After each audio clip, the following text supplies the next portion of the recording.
Bonjour, alors aujourd'hui je vais vous présenter la recherche avancée de lecteurs, qui est à peu près l'équivalent de la recherche multicritère ou exemplaire en partie catalogue ou la recherche multicritère en partie autorité, sauf que cette fois-ci on veut des lecteurs en résultat de recherche. Donc on va cliquer sur l'onglet circulation. Ensuite on va cliquer sur faire une recherche avancée. Donc là on peut voir qu'il y a un certain nombre de critères. On peut très bien rechercher des lecteurs qui sont abonnés à une bannette publique ou à une bannette privée, ou à des lecteurs en fonction de la date du dernier prêt, des lecteurs en fonction du groupe, du statut, voilà, il y a de nombreuses possibilités.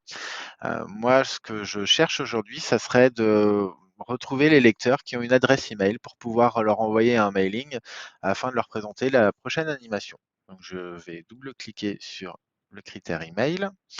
En opérateur, je vais choisir n'est pas vide pour retrouver tous les lecteurs qui ont une adresse email et je clique sur rechercher.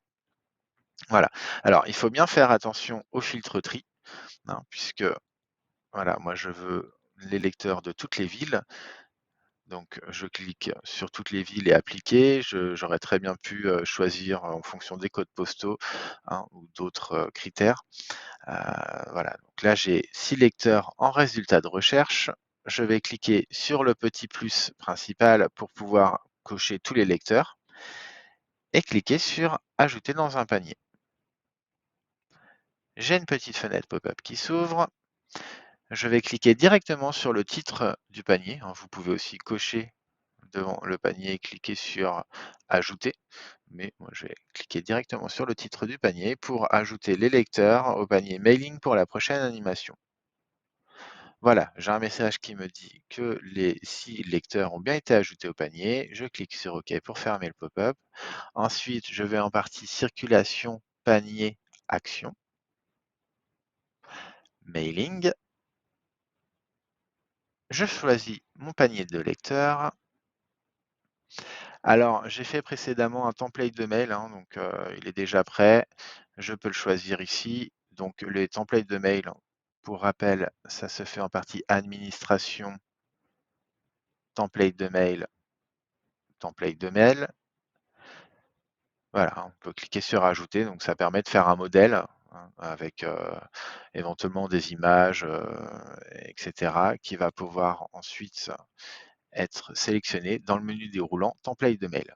Donc je choisis prochaine animation, je clique sur insérer le template et voilà, j'ai tout ce qu'il me faut et il ne me reste plus qu'à cliquer sur envoyer. Alors je pourrais joindre également une pièce jointe, hein, mettre une image, etc. Cette recherche avancée, elle est vraiment pratique puisqu'elle permet de retrouver les lecteurs en fonction de critères précis. Donc c'est vraiment, on peut combiner les critères, hein, par exemple, prendre voilà, un critère téléphone qui, par exemple, est vide et, et le pays pour choisir tout ce qui, je sais pas, tous les lecteurs qui viennent de France et qui ont un numéro de téléphone vide. Voilà, donc là, ça me montre que j'ai 6 lecteurs, encore une fois, qui n'ont pas de numéro de téléphone et qu'il va falloir que je m'en charge pour pouvoir les contacter ultérieurement. Voilà, je vous souhaite une très bonne journée, je vous dis à bientôt.